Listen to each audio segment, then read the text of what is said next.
ಪರವಾಗಿ ಬಂದಿರುವೆ. ಮಹಿಮೆಯ ವೈಭವದಿ ಅಲಂಕರಿಸು. ಅಸಾಧಾರಣವಾದ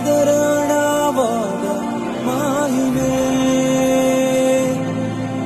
ಈ ಆಲಯವನ್ನು ಕವಿಯಲಿ. ಅಸಾಧಾರಣವಾದ ಮಹಿಮೆ